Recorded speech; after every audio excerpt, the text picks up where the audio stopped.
Welcome students, welcome to AIR Gurukul. My name is Rohit Srivastava और इस session में हम लोग मैग्नेटिज्म में पीवाईक्यू ड्रिल सेट 2 स्टार्ट करेंगे। Okay, so let's begin the session. तो पहला क्वेश्चन जो दिया हुआ है ये जेई 2009 में पूछा गया था। A steady current I goes through a wire loop P Q R having shape of a right angle triangle, ठीक है, with P Q is equal to 3x, P R 4x है और क्यू आर 5x है। तो right angle triangle बनाना पड़ेगा पहली चीज। तो ये जो वायर है वो राइट एंगल के लूप में है, ठीक है, और पी क्यू आर ऐसे रखना पड़ेगा बिकॉज पी क्यू 3x है, पी आर जो है 4x है और क्यू आर जो है 5x है। क्योंकि क्यू आर सबसे लंबा है तो हाइपोटेन्यूज वही होगा ना, इसीलिए ऐसे रखना पड़ा। पी पे राइट एंगल बन रहा है 90 का एंगल, ठीक है। अच्छा, अब if the magnitude of the magnetic field at P due to this loop is k times mu naught I upon 48 pi x, find the value of k। तो इस लूप में करंट फ्लो कर रहा है एक, ठीक है, हर ब्रांच में सेम करंट है I, ठीक है, और P पॉइंट पे मैग्नेटिक फील्ड निकालना है। तो हमने इतना तो पढ़ रखा है ऑलरेडी कि अगर किसी स्ट्रेट वायर में करंट है और उसी के डायरेक्शन में कोई पॉइंट है, उस पर अगर मैग्नेटिक फील्ड चाहिए तो वो उस करंट कैरिंग वायर की वजह से उस पॉइंट पे मैग्नेटिक फील्ड जीरो होती है। तो QP की वजह से P पे मैग्नेटिक फील्ड जीरो होगी, PR की वजह से P पे मैग्नेटिक फील्ड जीरो होगी। जो मैग्नेटिक फील्ड P पे होगी वो सिर्फ और सिर्फ QR में जो करंट है उसके कारण होगी, ठीक है। और वो अगर तुम लेफ्ट हैंड पाम रूल से देखोगे तो इनसाइड होगी, इनटू द बोर्ड क्रॉस होगी, ठीक है, QR की वजह से। तो उसके लिए हमें क्या क्या चाहिए? पहली चीज तो हमें ये परपेंडिकुलर लेंथ चाहिए, राइट, बिकॉज स्ट्रेट वायर से अगर उसमें I करंट फ्लो कर रहा है और किसी पॉइंट पे हमें, मान लो पॉइंट का नाम यहाँ पर कुछ भी दे दो, X दे दो या O दे दो, O पे हमें मैग्नेटिक फील्ड चाहिए, तो क्या करते थे, इसको ज्वाइन करते थे, ये एंगल θ1 आता था, इसको ज्वाइन करते थे, ये एंगल θ2 आता था, ठीक है।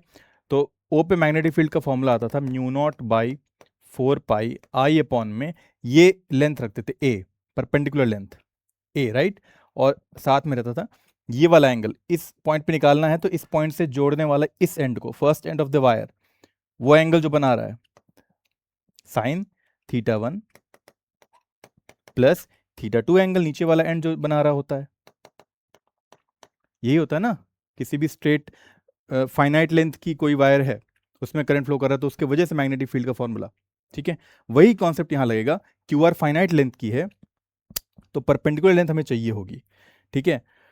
तो फॉर्मूला ये हम लगाएंगे, लेकिन उसके लिए यहां पर जो ए की वैल्यू है वो इसको नाम दे दो ए, ठीक, या फिर एक काम करो, हमने कुछ नाम दिया हुआ है ना पी क्यू आर, इसको भी कुछ नाम दे देते हैं, लेट्स सपोज एम, ठीक है, ये पॉइंट एम है। तो अब एक चीज नोटिस करो, हमें पीएम चाहिए। तो अगर ये राइट एंगल ट्रायंगल है, राइट एंगल ट्रायंगल का एरिया क्या होता है? Half into base into height, simple. अब अगर हम लोग पी क्यू आर ट्रायंगल में देखेंगे तो half into 3x into 4x, ये परपेंडिकुलर है, ये बेस है, और दोनों में एंगल 90 का है। Half into base into height करेंगे तो डायरेक्टली एरिया आ गया इस ट्रायंगल का। और इस तरह से देखो, अगर ये भी तो एक परपेंडिकुलर है, ठीक है, और ये क्या है, बेस है, तो half into P M into Q R जो कि 5x के बराबर है, ये भी एरिया ही होगा और उसी ट्रायंगल पी क्यू आर का होगा, तो दोनों को इक्वेट भी कर सकते हैं हम लोग, ठीक है। तो इससे पीएम आ जाएगा जो हमें चाहिए, जो वहां पर परपेंडिकुलर लेंथ ए की बात हम कर रहे हैं। तो हाफ से हाफ कैंसिल हो गया, एक एक्स से एक एक्स कैंसिल हो गया, ये आ गया 12x equal to P M into 5। तो पीएम की वैल्यू आ गई 12x बाई 5, ठीक है, ये लेंथ आ गई 12x बाई 5, ठीक है। अच्छा, अब एक रिक्वायरमेंट और है, हमें ए मिल गया है लेकिन θ1 और θ2 भी चाहिए। अब इस केस में θ1 θ2 क्या होंगे, हमें इस पॉइंट पे निकालना है ना, तो इस पॉइंट से वायर के एक एंड को जोड़ने वाला जो पॉइंट है और जो परपेंडिकुलर लाइन है उसके बीच का एंगल, इसको θ1 मान लो, और देयरफॉर इस एंड को जोड़ने वाला जो एंगल होगा θ2 मान लो इसे। तो हमें θ1 और θ2 भी चाहिए। तो एक चीज और नोटिस करो कि ये राइट एंगल ट्रायंगल है, ठीक है। और कैसा रेशियो बन रहा है 3-4-5 का, ये बड़ा ही फेमस ट्रायंगल है। 3-4-5 का रेशियो जब भी होता है और राइट एंगल ट्रायंगल हो तो 3 के सामने वाला जो एंगल होगा वो 37 डिग्री होता है और 4 के सामने वाला जो एंगल होता है 53 डिग्री होता है। ठीक है। और क्योंकि ये 37 डिग्री है, ये 90 है, तो ऑब्वियस सी बात θ1 कितना हो जाएगा 53 डिग्री, राइट, बिकॉज ये भी एक ट्रायंगल बन रहा है, इनका सम 180 होगा तीनों का। तो 37 + 90 53 करोगे तो 180 आ जाएगा। उस तरह यहाँ भी ये 53 डिग्री है, ये 90 है, तो ये कितना हो जाएगा 37 डिग्री। θ2 भी आ गया हमारे पास। अब हम लोग लगा सकते हैं ये वाला फॉर्मूला। ठीक है, तो अब मैं इसे रब कर दे रहा हूँ सिंपली। अब हम लोग बी पे पी पे मैग्नेटिक फील्ड निकालने जा रहे हैं। तो उसका फॉर्मूला वही है μ0/4π और आई करंट ही है और ए पीएम है। यहां पर पीएम हम निकाल चुके हैं 12x/5।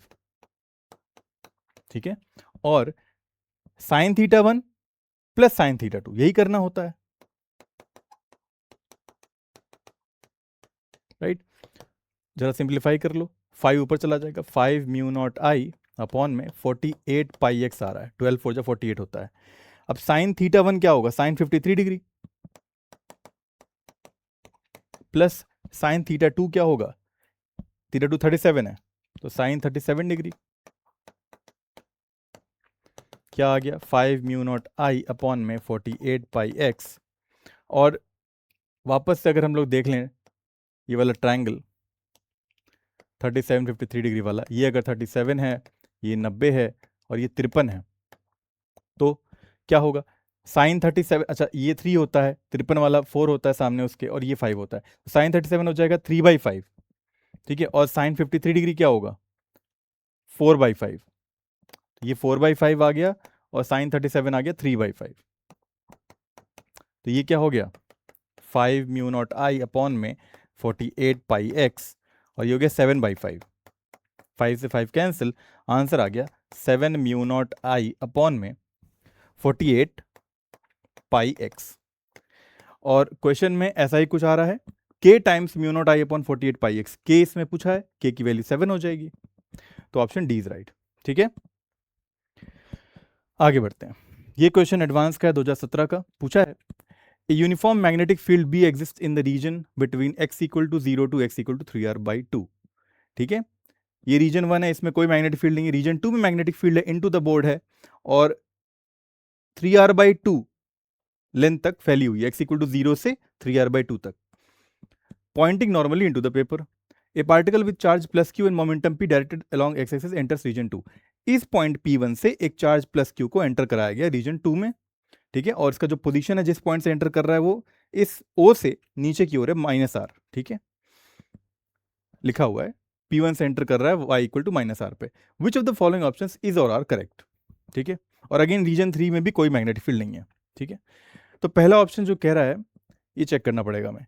For b greater than 2/3 p/qr the particle will reenter region 1।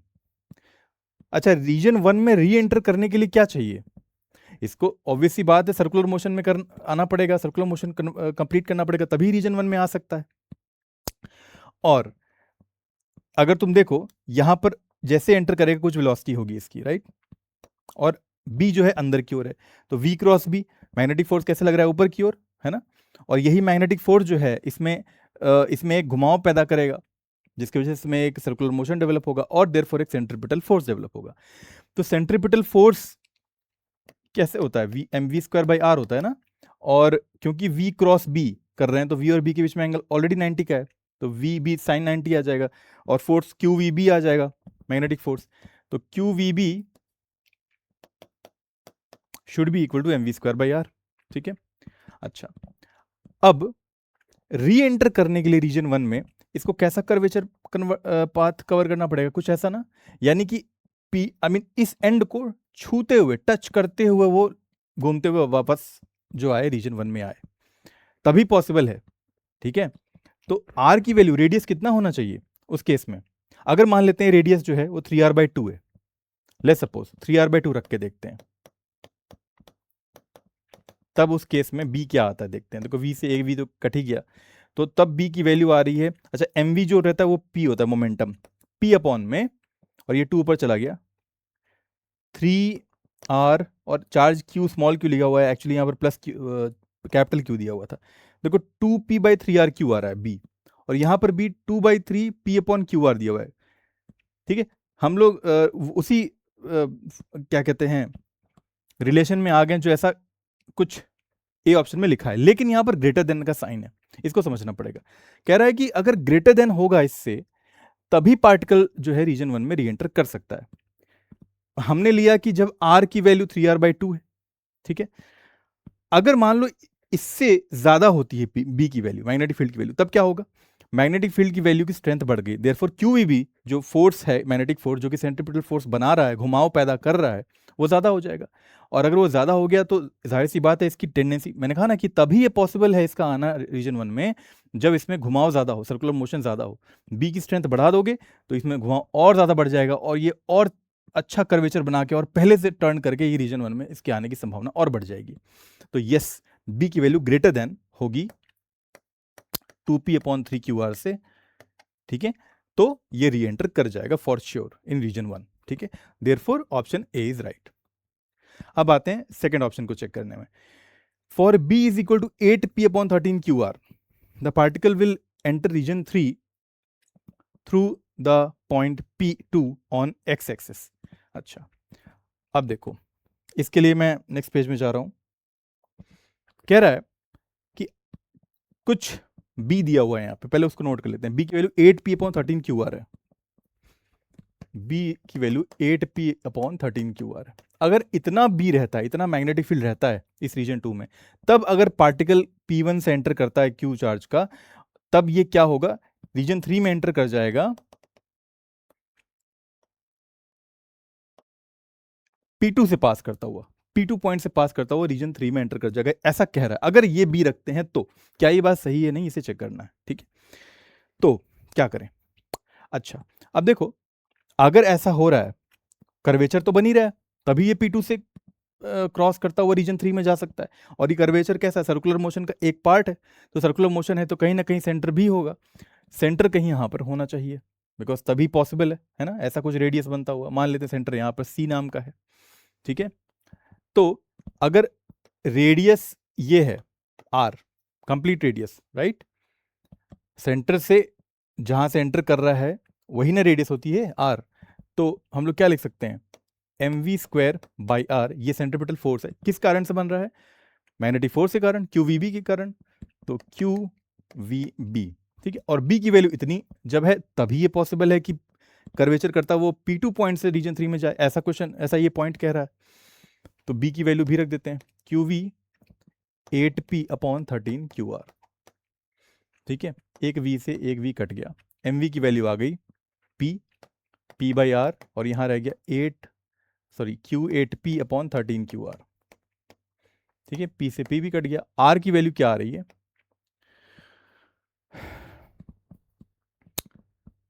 तो पार्टिकल वैल्यू, अच्छा R की वैल्यू पहले निकाल लेते हैं। यहां से जो R की वैल्यू आ रही है, ध्यान से देखना, 13qr अपॉन में 8qr, ये Q से भी Q कैंसिल हो गया, 13r/8 आ रही है। यानी कि देखो ये जो R है P1 लेंथ, ठीक है, इसकी वैल्यू 13r/8 आ रही है, ठीक है। और ये लेंथ हमें पता ही है ऑलरेडी, 3r/2 OP2, ठीक। और OP1 भी हमें दिया हुआ है, बिकॉज ये ओरिजिन है और उससे -r नीचे से ये पार्टिकल P1 पॉइंट पे एंटर कर रहा था अंदर की ओर, तो ये लेंथ R है, और ये पूरी लेंथ कितनी है, 13r/8 है। तो हमारी CO की लेंथ कितनी आ जाएगी, 13r/8 माइनस R, यानी कि 5r/8, ठीक है। ये लेंथ 5r/8 आ गई, यहां पर कलर चेंज करने की जरूरत है,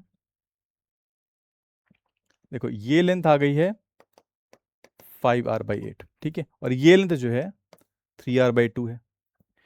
तो अब अगर हम लोग देखो ये वाले लाइन को ज्वाइन करते हैं, CP2 की वैल्यू भी अगर रेडियस के बराबर आती है, तब ये इंश्योर कर देगा कि ये जो कर्वेचर हो रहा है ये सर्कुलर पाथ में है और रेडियस कांस्टेंट बनी हुई है, और ये P2 पॉइंट से ही पास कर रही है, तभी ये रीजन 3 में एंटर कर पाएगा P2 से, ठीक है। तो CP2 कैसे निकालेंगे? CP2 निकालने का तरीका है, देखो राइट एंगल ट्रायंगल है ना, तो ये 5r/8 और 3r/2 इनका पाइथागोरस लगा दो। 5r/8 का होल स्क्वायर प्लस 3r/2 का होल स्क्वायर। अगर हम देखें r तो बाहर ही आना है, 25/64 हो गया प्लस 9/4 हो गया, क्या आ जाएगा? LCM लेंगे तो यहाँ 64 ही आएगा, यहाँ 25 ही रहेगा, और यहाँ 16 हो जाएगा। 16 9 जो होता है 144, और ये हो गया, ये देखो 169 आ रहा है ऊपर में, तो ये हो गया 13, तो उसका अंडर रूट लेने पे, और नीचे भी 8 आ जाएगा 64 का अंडर रूट, तो 13r/8 ही आ रहा है।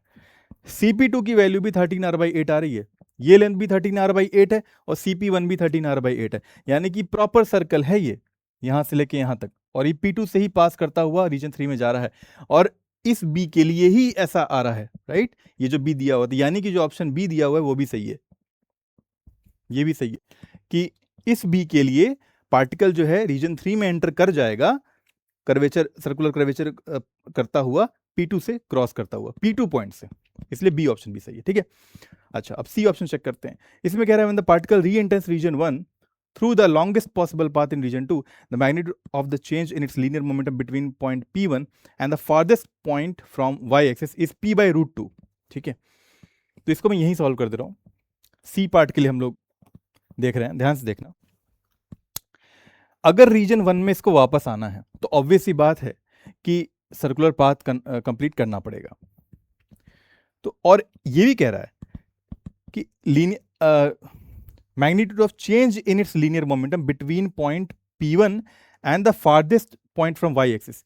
y एक्सिस से फारदेस्ट पॉइंट कौन सा होगा? अगर इसे सर्कुलर मोशन कंप्लीट करना है, फारदेस्ट पॉइंट कहीं यहां पे होगा, इसको टच करता हुआ ये लौटता हुआ रीजन 1 में आना चाहिए, ऐसा कुछ कंडीशन है।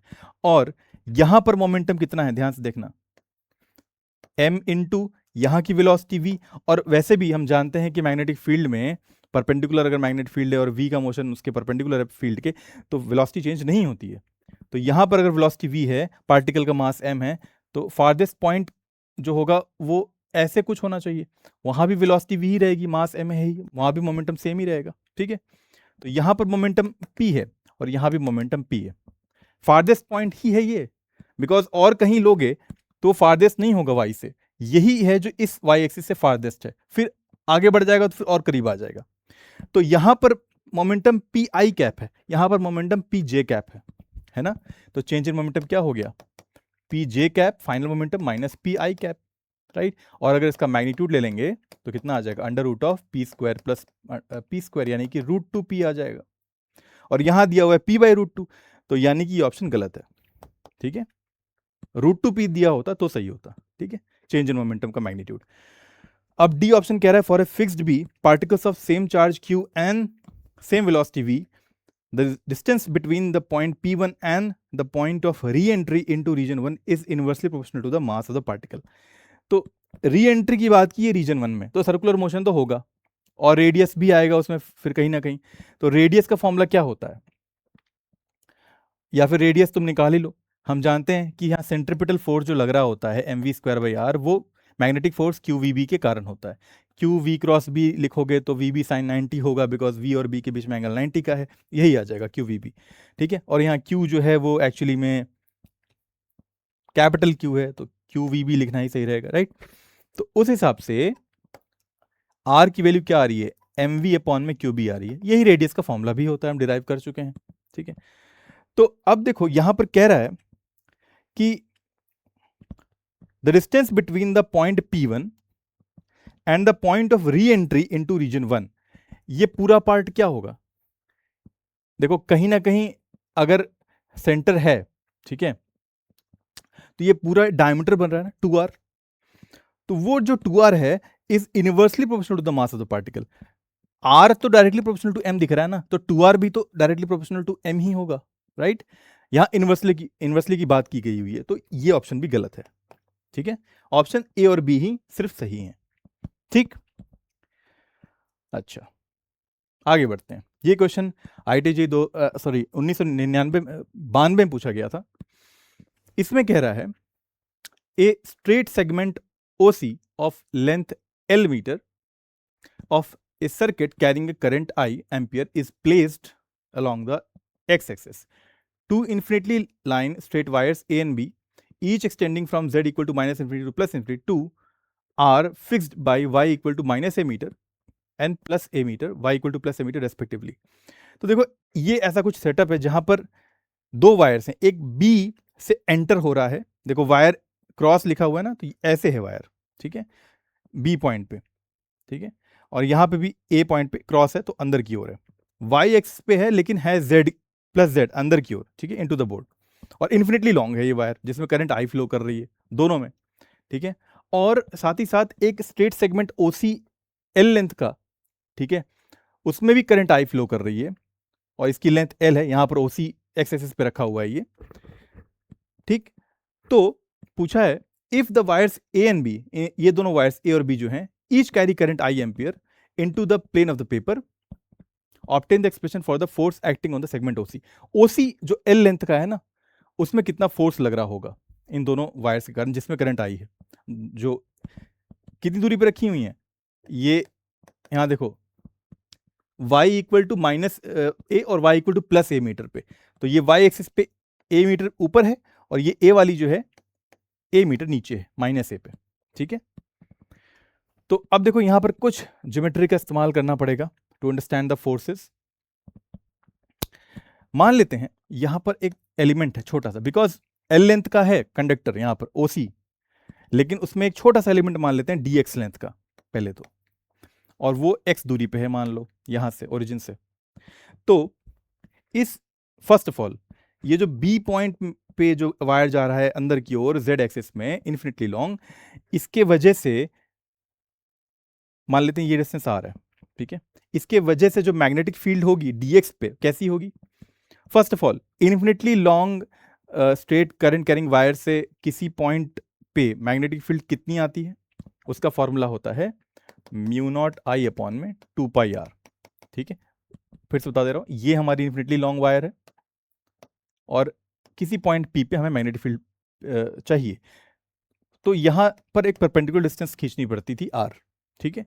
तो म्यू नॉट आई, इसमें करंट आई बह रहा है, म्यू नॉट आई अपॉन में 2 पाई आर आता है, ठीक है. आर क्या होता है इसमें, perpendicular length from that infinitely long wire.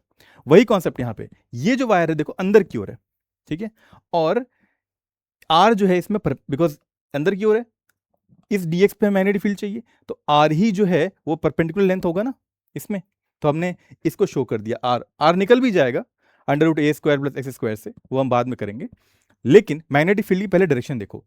ये मैग्नेटिक फील्ड जो है देखो, यहां पर मैग्नेटिक फील्ड कैसे निकालेंगे, करंट ऐसे, तो पी पे मैग्नेटिक फील्ड कैसे आएगी, क्रॉस आएगी ना. वैसे ही मैग्नेटिक फील्ड अगर यहां पर देखना होगा dx वाले के लिए, तो ऐसे कुछ आ रहा है, राइट, एग्जैक्टली 90 का एंगल बनेगा इस आर से, ये जो परपेंडिकुलर लेंथ है ना इससे अंदर की ओर जा रहा है 90 बनाता हुआ, मैग्नेटिक फील्ड और आर के बीच में 90 का एंगल है. वैसे यहां पर आर और ये मैग्नेटिक फील्ड जो है बी, उसके बीच में एंगल 90 का होगा. इतनी बात समझ में आई. अच्छा, अब ए की वजह से भी देखते हैं. ए के वजह से जो मैग्नेटिक फील्ड होगी देखो ध्यान से, और ये लेंथ भी जो है अगेन आर ही होगी, ठीक है, और ये आर भी जो होगा इस वायर से इस पॉइंट के लिए परपेंडिकुलर लेंथ होगा. ओके, तो ये जो है भी 90 बना रहा होगा इस आर से, तो ये भी बी ही होगा बिकॉज सिमेट्रिकल है, सेम करंट है, एवरीथिंग सिमेट्रिकल है, ठीक है. अब ये देखो ये बी और ये बी, कुछ एंगल की ज्योमेट्री और लगानी पड़ेगी. तो अब एक चीज को समझो, मान लेते हैं ये जो एंगल है थीटा है, ठीक है, ये एंगल थीटा है, ठीक है, और हम जानते हैं ये आर और ये जो पहला वाला बी है जो इस वायर के कारण लग रहा था, इसके बीच में एंगल 90 का था, तो ये पूरा एंगल कितने का हो गया, 90 माइनस थीटा का ना, ठीक है. और अगर ये थीटा है तो ये भी तो थीटा ही होगा, ठीक है, बिकॉज सिमेट्रिकल है ना भाई. ये आर थीटा था तो ये वाला आर जो है इससे थीटा ही एंगल बना रहा होगा बिकॉज सेम ए पे रखे गए हुए हैं ऊपर नीचे, और ये 90 माइनस थीटा था तो उसमें से ये थीटा घटेगा तो ये वाला पार्ट कितना आ जाएगा, 90 माइनस 2 थीटा, ठीक है. ये वाला पार्ट जो बहुत महीन सा है देखो, ये 90 माइनस 2 थीटा आ रहा है, ठीक है. और एक चीज और, ये जो है आर, ये वाला नीचे वाला आर जो ए से हम डिनोट कर रहे हैं, इसमें और इस बी में भी एंगल 90 का है, ये पूरा एंगल 90 का है। उसमें से 90 में से 90 माइनस 2 थीटा माइनस कर देंगे तो क्या आ जाएगा, 2 थीटा आ जाएगा ना। तो ये पूरा एंगल 2 थीटा का आ गया दोनों बी के बीच में। तो अगर ये सिमेट्रिक है तो ये थीटा होगा और ये भी थीटा होगा। इतनी बात क्लियर है? कि दोनों बी के बीच में एंगल 2 थीटा का है और दोनों बी सिमेट्रिकल हैं, तो दोनों के बीच से एक लाइन अगर जाती है तो दोनों थीटा थीटा एंगल बना रहे होंगे उससे, ठीक है। अच्छा, अब देखो ये बी का कंपोनेंट यहां लोगे तो बी कॉस थीटा आएगा, और इस बी का भी कंपोनेंट लोगे तो बी कॉस थीटा आएगा, ठीक है। तो अब बहुत ही सिंपल हो गया। कैसे? ये दोनों का कंपोनेंट नीचे की ओर आ रहा है 2b कॉस थीटा, ठीक है, डाउनवर्ड डायरेक्शन में, और b साइन थीटा इधर आएगा और एक b साइन थीटा इधर आएगा, दोनों कैंसिल आउट कर जाएंगे। तो हॉरिजॉन्टल डायरेक्शन में कोई मैग्नेटिक फील्ड नहीं होगी, सारी की सारी मैग्नेटिक फील्ड डाउनवर्ड डायरेक्शन में होगी। कितनी? 2b cos theta. Therefore b net जो आ रहा है वो आ रहा है 2b cos थीटा। और b क्या है? देखो हमने सिर्फ dx अभी एलिमेंट पे मैग्नेटिक फील्ड निकाली है दोनों, या यूं कह लो एक वायर के कारण। तो एक वायर के कारण जो इन्फिनिटी लॉन्ग होती है उसके वजह से r दूरी पे जो परपेंडिकुलर लेंथ r होती है उसकी वजह से मैग्नेटिक फील्ड आती है म्यू नॉट आई अपॉन में 2 पाई r। तो यहां पर क्या हो जाएगा, 2 times mu naught I upon में 2 पाई, ठीक है। और r परपेंडिकुलर लेंथ ये वाली है, और ये r क्या है, under root X square plus X square है, ठीक है, राइट। ये हमारा b हो गया। और cos थीटा क्या होगा, cos थीटा यहां से निकल जाएगा, cos थीटा भी बेस अपॉन हाइपोटेन्यूज होता है, तो x अपॉन में r, r अगेन यही होगा, x अपॉन में सॉरी या x अपॉन में under root of A square plus X square, यही होगा ना, base upon hypotenuse, hypotenuse r है और r अगेन पाइथागोरस थ्योरम से under root A square plus X square आ रहा है। तो जो b नेट आ रहा है वो कितना आ रहा है, 2 से 2 कैंसिल हो गया, म्यू नॉट आई एक्स अपॉन में पाई ए स्क्वायर प्लस एक्स स्क्वायर, ठीक है। ये हमारा बी नेट आ रहा है on small element dx only, ठीक है। लेकिन हमें पूरे लेंथ पे मैग्नेटिक फील्ड, या यूं कह लो पूरे लेंथ ओसी जो एल लेंथ का है उस पे फोर्स चाहिए कंप्लीट। पहली बात, फोर्स अगर चाहिए तो इस dx पे पहले फोर्स निकाल लो। फोर्स का फॉर्मूला क्या होता है? अब क्योंकि स्मॉल एलिमेंट dx है तो इसमें फोर्स भी तो स्मॉल ही होगा, df मान लेते हैं उसे। फोर्स का फॉर्मूला होता है आई एल क्रॉस बी, ठीक है। इस ओसी में भी आई करंट ही फ्लो कर रहा है, आई एल क्रॉस बी, यही फॉर्मूला लगाते थे। एल dx लेंथ इधर की ओर है जिसमें करंट फ्लो कर रहा है, और बी नीचे की ओर है नेट, जिसकी हम बात करें बी नेट जो हमने निकाला है। तो एल क्रॉस बी करेंगे, दोनों के बीच में एंगल 90 का होगा, एल बी साइन 90 साइन 91 हो गया। तो फॉर्मूला जो आ जाएगा आई, और एल dx की बात हो रही है, dx और b की वैल्यू बी नेट होगी इस बार ये वाली, म्यू नॉट आई एक्स अपॉन में पाई ए स्क्वायर प्लस एक्स स्क्वायर, ठीक है। ये हमारा df आ गया for entire for both the wires, दोनों वायर्स के वजह से, ठीक है। अब खाली क्या करना है, इस df को इंटीग्रेट करना है 0 से लेके l तक, ठीक है। तो जो df आ रहा है दोनों वायर्स की वजह से, आई म्यू नॉट आई, अच्छा देखो यहां पर क्या हो रहा है, आई और आई मल्टीप्लाई होंगे तो आई स्क्वायर हो जाएगा। तो बेसिकली लिखना चाहिए म्यू नॉट एक्स आई स्क्वायर अपॉन में पाई ए स्क्वायर प्लस एक्स स्क्वायर, पाई ए स्क्वायर प्लस एक्स स्क्वायर, ठीक है। Mu naught I square x pi A square plus square और डी एक्स रहेगा, ठीक है। और फिर इसे इंटीग्रेट करना पड़ेगा 0 से लेके एल लेंथ का है ना उसी वाला जो हमारा कंडक्टिंग वायर है, तो 0 से लेके एल तक करना पड़ेगा इंटीग्रेट। अब देखो कांस्टेंट बाहर ले लो, mu naught I square pi और एक्स डी एक्स रहने दो, और यहाँ पर रह जाएगा ए स्क्वायर प्लस एक्स स्क्वायर का इंटीग्रेशन 0 से लेके एल तक। अब देखो ए स्क्वायर प्लस एक्स स्क्वायर को मान लेते हैं टी, ठीक है। तो क्या हो गया, ये तो कांस्टेंट ही है, 2x dx आ जाएगा, डिफरेंशिएट करने पे यहाँ dt आ जाएगा। और देखो यहाँ 2 से अगर मल्टीप्लाई कर दें, यहाँ भी 2 से मल्टीप्लाई कर दें, तो 2x dx क्या बन जा रहा है, dt बन जा रहा है। तो फाइनली लिख सकते हैं mu naught I square 2 pi dt upon में, इसको हमने t माना हुआ है। अब इंटीग्रेट कर सकते हैं, लेकिन लिमिट चेंज हो जाएगी। जब a यहाँ पर x वेरी कर रहा था, तो जब x 0 था तब t की वैल्यू a स्क्वायर थी, और जब एक्स एल था तब टी की वैल्यू आ गई A square plus L square. ठीक है, तो mu naught I square upon में 2 पाई, और ये होता है natural log L N T. ठीक है, और लिमिट पड़ जाएगी ए स्क्वायर से A square plus L square तक की। ठीक है, तो आंसर आ गया mu naught I square upon में 2 pi L N A square plus L square upon में ए स्क्वायर। ये हमारा फाइनल फोर्स होगा जो कि लग रहा होगा इस ओसी लेंथ के कंडक्टर में जिसमें आई करंट फ्लो कर रहा है इन दोनों वायर्स की वजह से। अच्छा, पूछा जा सकता है कि ये फोर्स का डायरेक्शन बताओ अब। तो ये जो हमने निकाला है एल क्रॉस बी से डी एक्स एलिमेंट में डी एफ फोर्स, ये कैसा, इसका डायरेक्शन क्या होगा, बी नीचे की ओर है, डीएल इधर की डी एक्स इधर की ओर होगा। तो एल क्रॉस बी करेंगे, एल क्रॉस बी करो, फोर्स अंदर की ओर आएगा ना, तो ये जो फोर्स आ रहा है इसकी डायरेक्शन इनटू द बोर्ड होगी, क्रॉस। ठीक है, तो इस तरह ये सेशन कंप्लीट होता है स्टूडेंट्स। अगले सेशन में फिर मिलेंगे एक नए टॉपिक के साथ। Until then keep learning and keep having fun with physics. Thank you very much.